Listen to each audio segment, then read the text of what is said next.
ओम नमः शिवाय। शिव जी सदा साई। ओम नमः शिवाय। गुरु जी सदा साई। संगत जी, गुरु जी का अनंतम शुक्राना, लख लख बार शुक्राना। सभी संगत को गुरु पूर्णिमा की हार्दिक शुभकामनाएं। गुरु जी सभी संगत को ब्लेस करे। गुरु जी सभी संगत को उनके कष्टों से निवारण दे। जितना भी बड़ा दुख हो, कितना ही बड़ी कर्जा क्यों ना हो, संगत जी मात्र 41 दिन अमृत वेला करने से आपका वो सब कुछ दूर हो जाएगा। आइए पाठ को शुरू करते हैं गुरु मंत्र जाप के साथ। ओम नमः शिवाय। शिव जी सदा साई। ओम नमः शिवाय। गुरु जी सदा साई। फिर से आपको गुरु पूर्णिमा की हार्दिक शुभकामनाएं। बहुत बहुत बधाइयाँ। गुरु जी आपको एक अच्छा मार्गदर्शन करें। गुरु जी आपके जीवन में एक ऐसा मार्ग को बना दे जिससे आप उस रास्ते पर चल के आपके घर में सुख संपत्ति हेल्थ वेल्थ सब कुछ आए। जय गुरु जी। शुक्राना गुरु जी। जय गुरु जी। जय गुरु जी। उमा संहिता। भगवान श्री कृष्ण के तप से संतुष्ट हुए शिव और पार्वती का उन्हें अभीष्ट वर देना था। शिव की महिमा। जो रजोगुण का आश्रय ले संसार की सृष्टि करते हैं, सत्वगुण से संपन्न हो सातों भुवनों का धारण पोषण करते हैं, तमोगुण से युक्त हो सबका संहार करते हैं, त्रिगुणमयी माया को लोंग कर उन्हें शुद्ध रूप में स्थित रहते हैं, उन सतानंद स्वरूप अनंत बोधमय निर्मल एवं पूर्ण पर ब्रह्म शिव का हम ध्यान करते हैं। वे ही सृष्टि काल में ब्रह्मा, पालन के समय विष्णु और संहार काल में रुद्र नाम धारण करते हैं तथा सदैव सात्विक भाव को अपनाने से ही प्राप्त होते हैं। ऋषि बोले, महाज्ञानी व्यास शिष्य सूर्य जी, आपको नमस्कार है। आपने कोटि रुद्र नामक चौथी संहिता हमें सुना दी। अब उमा संहिता के अंतर्गत नाना प्रकार के उपखानों से युक्त जो परमात्मा शाम सदाशिव का चरित्र है उसका वर्णन कीजिए। सूत जी ने कहा कि सौनक आदि महर्षियों भगवान शंकर का मंगलमय चरित्र परम दिव्य एवं भोग और मोक्ष को देने वाला है। तुम लोग प्रेम से इसका श्रवण करो। पूर्व काल में मुनिवर व्यास ने संत कुमार के सामने ऐसे ही पवित्र प्रश्न को उपस्थित किया था और उसके उत्तर में उन्होंने भगवान शिव के उत्तम चरित्र का गान किया था। उस समय पुत्र की प्राप्ति के निमित्त श्री कृष्ण के हिमवान पर्वत पर जाकर महर्षि अपमन्यु से मिलने उसकी बताई हुई पद्धति के अनुसार भगवान शिव की प्रसन्नता के लिए तप करने, उनके तप से प्रसन्न होकर पार्वती, कार्तिकेय तथा गणेश सहित शिव के प्रकट होने तथा श्री कृष्ण के उसे द्वारा उनकी स्तुति पूर्वक वरदान मांगने की तथा कथा सुनाकर संत कुमार जी ने श्री कृष्ण का वचन सुनकर भगवान भव उनसे बोले, वासुदेव, तुम जो कुछ है मनोरथ किया है वह सब पूर्ण होगा। इतना कहकर त्रिशूलधारी भगवान शिव फिर बोले, या देवेंद्र, तुम्हें सांब नाम से प्रसिद्ध एक महापराक्रमी बलवान पुत्र प्राप्त होगा। एक समय मुनियों ने भयानक संवर्तक सूर्य को शाप दिया था कि तब मनुष्य योनि में उत्पन्न होंगे, अतः वे संवर्तक सूर्य ही तुम्हारे पुत्र होंगे। इसके सिवा जो वस्तु तुम्हें अभिष्ट है वह सब तुम्हें प्राप्त हो। संत कुमार जी कहते हैं कि इस प्रकार परमेश्वर शिव ने संपूर्ण वरों को प्राप्त करके श्री कृष्ण से विविध प्रकार की बहुत सी स्तुतियों द्वारा उन्हें पूर्णता संतुष्ट किया। तदंतर भक्त वत्सल गिरिराज कुमारी शिवा ने प्रसन्न हो उन तपस्वी शिव भक्त महात्मा वासुदेव से कहा कि पार्वती बोली, परम बुद्धिमान वसुदेव नंदन श्री कृष्ण, मैं तुमसे बहुत संतुष्ट हूँ। तुम मुझसे भी उन मनोवांछित वरों को ग्रहण करो जो भूतल पर दुर्लभ है। श्री कृष्ण ने कहा कि देवी, यदि आप मेरे इस सत्य तब से संतुष्ट हैं और मुझे वर दे रही हैं तो मैं चाहता हूँ कि ब्राह्मणों के प्रति कभी मेरे मन में द्वेष हो। मैं सदा द्विजों का पूजन करता रहूँ। मेरे माता पिता सदा मुझसे संतुष्ट रहे। मैं जहाँ कहीं भी जाऊँ समस्त प्राणियों के प्रति मेरे हृदय में अनुकूल भाव रहे।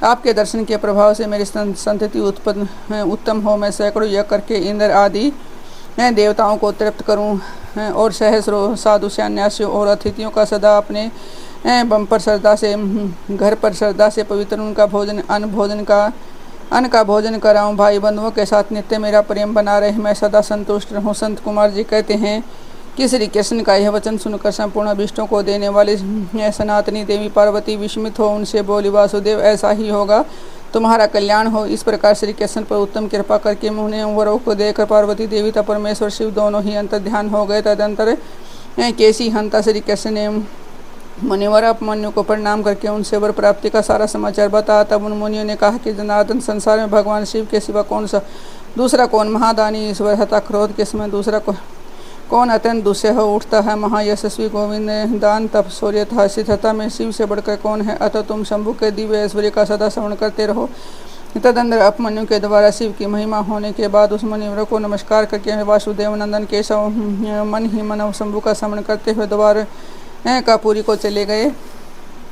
नरक में गिरने वाले पापों का संस्कृत परिचय। संत कुमार जी कहते हैं, व्यास जी, जो पापरायण जी उन महानरक के अधिकारी उन्हें संस्कृत से परिचय दिया जाता है। सावधान होकर सुनो, पर स्त्री को प्राप्त करने का संकल्प, प्रायधन को अपहरण करने की इच्छा, चित्त के द्वारा अनिष्ट चिंतन या न करने योग्य कर्म में प्रवृत्त होने का दुराग्रह, ये चार प्रकार के मानसिक पाप करने हैं। असंगत पर लाभ, बेसिर पैर की बात करें, असत्य भाषण, पिया प्रिय बोलना, पीठ पीछे चुगली करना, ये 4 हैं वाचिक वाणी द्वारा होने वाले पाप कर्म हैं। अभक्ष्य, भक्षण, पाप, प्राणियों की हिंसा, व्यर्थ के कार्यों में लगना, दूसरे के धन को हड़प लेना, ये 4 प्रकार के शारीरिक पाप कर्म हैं। इस प्रकार ये 12 कर्म बताए गए हैं जो मन, वाणी और शरीर इन 3 साधनों से उस संपन्न है, जो संसार सागर से पार उतारने वाले महादेव जी से द्वेष करते हुए सबके सब नरकों के समुद्र में गिरने वाले हैं। उनको बड़ा भारी पातक लगता है। जो शिव ज्ञान का उपदेश देने वाले तपस्वी की, गुरुजनों की और माता पिता आदि की निंदा करते हुए उन्मत्त मनुष्य नरक समुद्र में गिरता है। ब्रह्म हत्यारा, मदिरा पीने वाला, स्वर्ण चुराने वाला, गुरु पत्नी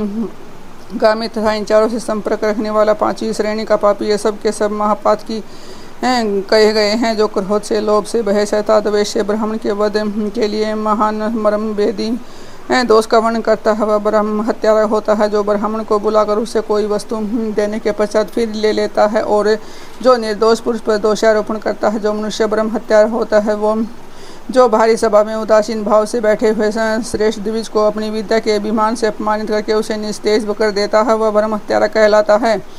जो दूसरों के यथार्थ गुणों का भी बलात् खंडन करके झूठे गुणों द्वारा अपने आप को उत्कृष्ट सिद्ध करता है, वह भी निश्चय ही ब्रह्म हत्यारा होता है।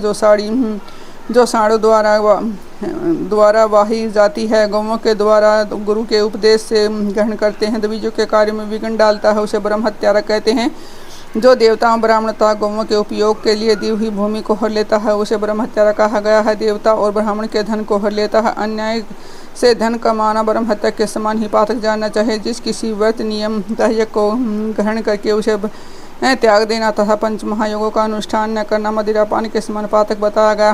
पिता और माता को त्याग देना, झूठी गवाही देना, ब्राह्मण से झूठा वादा करना, शिव भक्तों को मांस खिलाना तथा अभक्ष्य वस्तु का भक्षण करना ब्रह्म हत्या के तुल्य कहा गया है। वन में निरपराध प्राणियों का वध कराना भी ब्रह्म हत्या के ही तुल्य है। साधु पुरुष को चाहिए कि वह ब्राह्मण के धन को त्याग दे, उसे धर्म के कार्य में भी न लगाए, अन्यथा ब्रह्म हत्या का दोष लगता है। गौओं के मार्ग में, वन में, गाँव में जो लोग आग लगाते हैं वे भी ब्रह्म हत्या ही करते हैं। इस तरह के जो भयानक पाप हैं वे ब्रह्म हत्या के समान माने गए हैं। ब्राह्मण के द्रव्य का अपहरण करना, पैतृक संपत्ति के बंटवारे में उलटफेर करना, अत्यंत अभिमान और अधिक्रोध करना, पाखंड फैलाना, कृतघ्नता करना, विषयों में अनंत आसक्त होना, कंजूसी करना, सत्पुरुषों में द्वेष रखना, पर स्त्री समागम करना, श्रेष्ठ कुल की कन्याओं को कलंकित करना, यज्ञ, बाग बगीचे, सरोवर था, स्त्री पुरुषों का स्वीकार करना, तीर्थ यात्रा, उपवास था, व्रत एवं अपने आदि का सौदा करना, स्त्री के धन से जीविका चलाना, स्त्रियों के अत्यंत वशीभूत होना, स्त्रियों की रक्षा न करना, छल से पराई स्त्रियों का सेवन करना, ब्रह्मचर्य आदि व्रतों को त्याग देना, दूसरों के आचार का सेवन करना,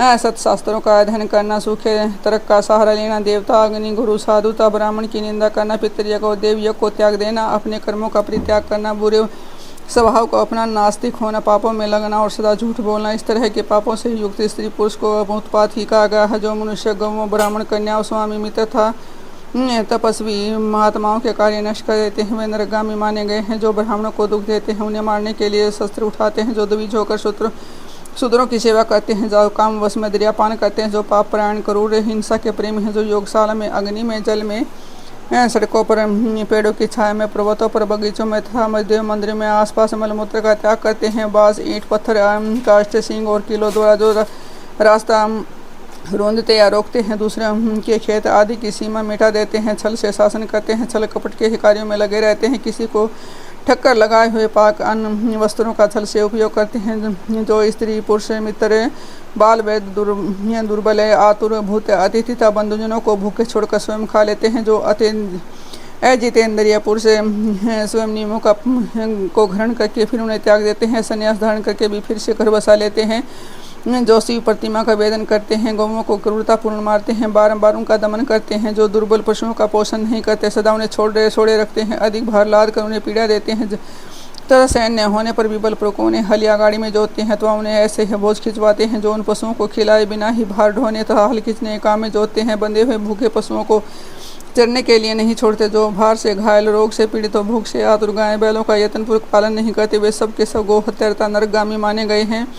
जो पापिष्ट मनुष्य बैलों के अंडकोश कुटवाते हैं और बंध्या गाय को जोतते हैं, वे महानागर की हैं, जो आशा से घर पर आए हुए भूख प्यास और परिश्रम से कष्ट पाते हुए अन्न की इच्छा रखने वाले अतिथियों अनाथों स्वाधीन हैं, पुरुषों दीनों बाल वृद्ध दुर्बल रोगियों तक के कृपा नहीं करते हुए मूड नरक के समुद्र में गिरते हैं। मनुष्य जब मरता है, जब उसका कमाया हो धन घर में ही रह जाता है, भाई बंधु भी शमशान तक जाकर लौट आते हैं, केवल उसके लिए पाप और पुण्य ही परलोक के पथ पर जाने वाले उस जीव के साथ जाते हैं जो अचिंत्य सीमा की लांग कर मन माना कर वसूल करता है और दूसरों को दंड देने में रुचि रखता है, वह राजा नरक में पकाया जाता है। जिस राजा के राज्य में प्रजा घूसखोरों अपनी रुचि के अनुसार कम दाम देकर अधिक कीमत का माल लेने वाले अधिकारियों तथा चोर डाकुओं से अधिक सताई जाती है, वह राजा भी नरकों में पकाया जाता है। प्राय स्त्रियों के साथ व्यभिचार और चोरी करने वाले प्रचंड पुरुषों को जो पाप कर लगता है, वही पर स्त्रीगामी राजा को भी लगता है, जो साधु को चोर और चोर को साधु समझता है तथा बिना विचार ही निरपराध को प्राण दंड दे देता है, वह राजा नरक में पड़ता है। जिस किसी प्राय द्रव्य को सरसों बराबर भी चूरा लेने पर मनुष्य नरक में गिरते हैं, इसे संशय नहीं है। इस तरह के पापों से मुक्त मनुष्य मरने के पश्चात यातना भोगने के लिए नूतन शरीर पाता है, जिसमें संपूर्ण आकार अभिव्यक्त रहते हैं। इसलिए किए हुए पाप का प्रायश्चित कर लेना चाहिए, अन्यथा 100 करोड़ कल्पों में भी बिना भोगे हुए पाप का नाश नहीं हो सकता। जो मन वाणी और शरीर द्वारा स्वयं पाप करता है, दूसरे से कराता है, किसी के दुष्कर्म का अनुमोदन करता है, उसके लिए परम गति पाप गति को ही फल है। जय गुरु जी, शुक्राना गुरु जी। संगत जी, आज गुरु पूर्णिमा है। संगत जी, सबको गुरु पूर्णिमा की बधाइयाँ, लख लख बधाइयाँ। आपको गुरु जी ब्लेसिंग्स दे। हर 7 तारीख को गुरु जी के लंगर सेवा कोई भी संगत कॉन्ट्रीब्यूशन कर सकते हैं। जय गुरु जी, शुक्राना गुरु जी।